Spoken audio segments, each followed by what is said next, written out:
Hulburg. Yes, it is a quaint place. A township I often visit when plying my wares in the summer months.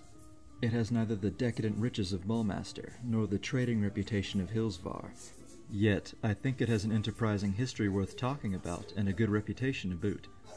A man can make an honest living there, unlike many other ports around the pirate-infested Moonsea. But yes, you ask its history. The tale to be heard, 'tis true. Full of strife and invasion. Surely you've heard of the Hulmasters, the family that founded Hulburg, and still rule to this day from Griffinwatch Keep. Their clan arrived 500 years ago, immigrants from Mulmaster, creating a base of operations to check the hordes of Thar. They settled and created a hamlet upon the northern shore between two rocky headlands, Keldon Head and East Head. A risky location for a town, as the monster-infested wasteland of Thar was mere miles away. But for a time, the Hulmasters and their new settlement prospered. Unfortunately, tragedy struck a few generations later in the Year of the Scourge.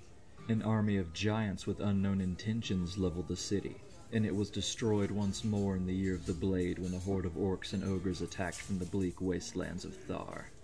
With a stoic endurance only frontiersmen possess, they rebuilt and began again. It was only trade and fine leadership that kept the city afloat during these dark times. Oh, it was 40 or so years later, in the Year of Thunder, when the fabled Moonsea War erupted. You see, the Hulmasters' original residents of Mulmaster had grown quite powerful, and grew jealous of their neighbors' strength and resources. In addition to this, Zintil Keep started to flex its muscles and wanted to expand their trade. Minor conflicts started to erupt, and at some point Zintil Keep forces attacked a Mulmaster ship coming out of Hulburg. The southern city blocked off the River Liss in a reaction to this. As a show of power, Zintil Keep rallied its allies, gathering forces from Hillsvar, Phlan, and Melvant. Many lives were lost, but Hulburg came out with only minor scars, and the River Liss was once back as an open tradeway. Peace reigned in the Moonsea for a while, or at least it stayed as peaceful as it ever could be. In more recent times, have you heard of the Swordmage Garen Hulmaster, the famous pirate hunter and exile of Myth Dranor? Certainly the most interesting individual to have ever called Hulburg home, or other than perhaps his cousin, the ranger Kara Hulmaster. Garen, along with Kara and a few other notable individuals, saved the city not a few scant years ago. There was a whole debacle that went down there around the Year of the Ageless One. Warlocks from Vasa, orc hordes at the gates, a Cyric cult, rogue wizards from Myth Dranor, and corrupted merchants vying to carve up the town for themselves. Oh, it was quite the story, believe me. It all ended with Hulburg still standing, if somewhat burnt at the edges. The current ruler of Hulburg is the young Natalie Hulmaster, under Kara's tutelage, with Garen Hulmaster acting as the royal spy master. The fiasco with Garen notwithstanding, Hulburg is known as a far more modest and fair town than its neighbors, bringing in merchants and settlers who look for good business. Though its population is far less than it was 200 years ago after the monster invasions, it's rebuilt itself to hold over 3,000 souls. It continues to grow, making it one of the largest settlements as far as townships go. However, it is not without its dangers.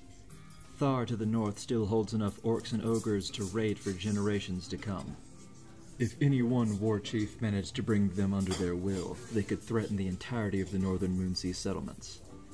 The rebuilding of Zintil Keep is also a large threat to the region, but Mulmaster and Hillsvar will be the cities with the biggest concern of this.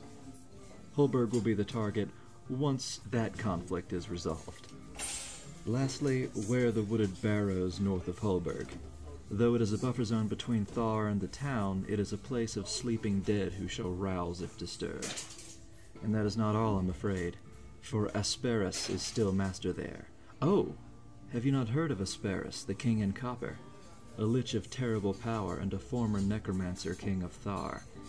His kingdom was established in the Year of the Wailing Wind, ending a century later thanks to the Lethandarian Crusade. Asperus was buried in a mass grave beneath Hulburg for many years. It is suspected that he was released when the giants attacked in the Year of the Bloody Fields, or perhaps until the Year of the Blade.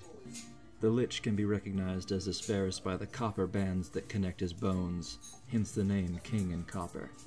Oh, but don't let liches prevent you from visiting or moving to Hulburg. After all, where in the realms could you live without being close to some undead horror that lives beneath the ground? If anything, worry more about Sorath Nusum, or the civil unrest currently ongoing in Vasa to the north. Oh, what's up in Vasa?